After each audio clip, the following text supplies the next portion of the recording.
I think I'm looking forward to sort of jumping right into the middle of the conversation with Yevgeny about these subjects. But I have to ask you first about Tunisia. Can we ever have a Twitter revolution in your estimation, or is it really just we have to give up in order to really become cyber realists? We have to give up all of our utopian and revolutionary fantasies about the liberating power of the internet. Well, I think much depends on what exactly you mean by Twitter revolution. If you look at what happened in Moldova, the initial premise there was that Twitter and social media were actually instrumental in getting people onto the streets. Later on, some people, myself included, began wondering maybe the actual impact was in publicizing what was happening in Moldova and getting it on the front page of the New York Times, which happened, and that happened mostly thanks to Twitter, because back then it was still a very new technology, it was 2009, and it seemed like a very novel event. I mean, you fast forward to now, and you see similar somewhat events happening in Tunisia, also being widely covered on Twitter, but it took 4 weeks for the New York Times to run a story, in part because Twitter is no longer in the news. So it's very hard to think about what a Twitter revolution is when we have this very constantly changing definitions. If you look at Iran and the Twitter revolution there, the initial premise was that, again, it was instrumental in mobilizing people. That's almost a direct quote from Andrew Sullivan, who made a lot from those events, and he publicized them on his blog, and he was the one who basically, I think, shaped the coverage of the events to a great extent. Later, of course, many people, just like in the case of Moldova, modified their position, saying that, well, it probably wasn't used to mobilize, but it still helped to generate headlines that eventually made it to CNN. Again, it was 2009, and that novelty factor more or less wore off.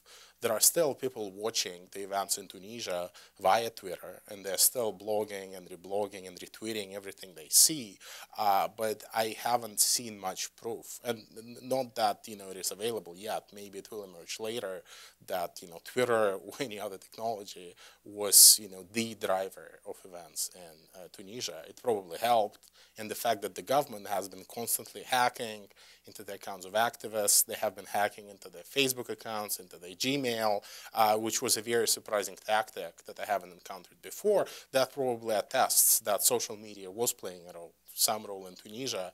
I'm just not sure that it is the driver that many people expect it to be. But it still mattered. It still does. So go back in time then a little bit. Tell us about why you decided to write the book, and what your own journey from cyber utopianism was to today, and a much more realistic take on what the internet can deliver in terms of political freedom. Sure. Well, I was born and raised in Belarus, which not in Chernobyl, but no, but close, about 200 miles maybe, in a small mining town actually. So we had our own environmental problem. So I was born and raised there, and of course, the subject of democratization and the subject of democracy promotion was always dear to me, in part because I always watched very closely the Western response to what was happening in Belarus. And to a large extent, that response was never satisfactory, at least as far as I was concerned. So back in, I would say, 2005, when there was a lot of buzz in the world about the role that blogs and new media can play in bringing political change. And remember, that was just a year or so, or maybe even less, after the presidential elections here. Everyone was still talking about what Howard Dean managed to accomplish with social media, and there was a lot of hope that blogs and social networks would actually be instrumental in helping people to mobilize and get out into the streets.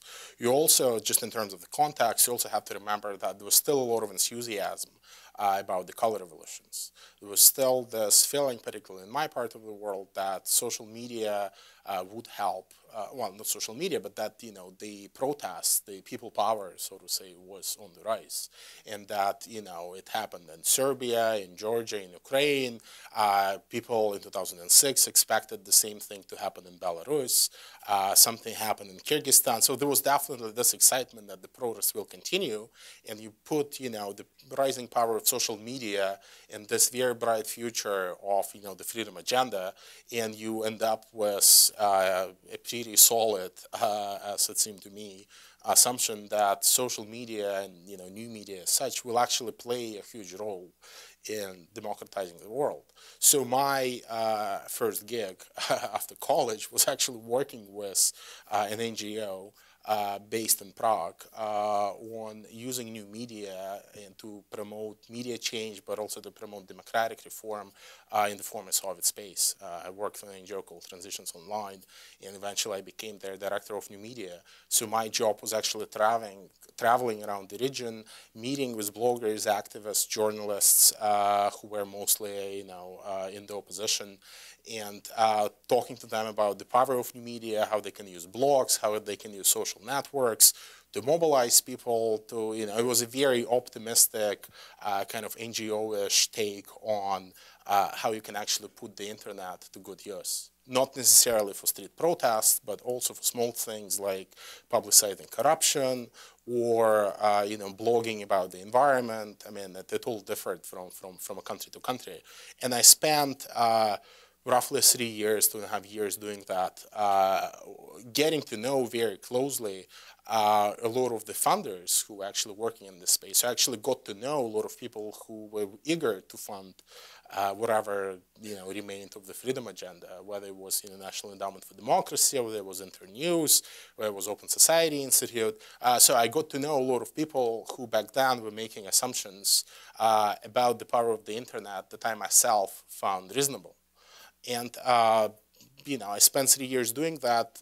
By the end of my stint, I started seeing that not only were some of our projects not having the desired outcome, many of them actually were making things worse, in part because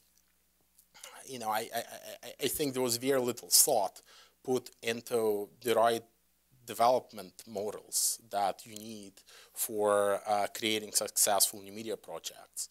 What happened is that most of these post-Soviet countries had a lot of talented bloggers and new media entrepreneurs who were already innovating on their own. Then you had all of those US agencies coming in with a lot of money and distorting the incentives up to a point where they literally stopped innovating until they got another grant. And they would, be innovating at a slightly different speed, knowing that they can get another grant if they fail in the first phase. So I started having a lot of second thoughts about the viability of the model by which, many of these NGOs and many of these countries were introduced to the power of social media. So that was kind of the first alarm.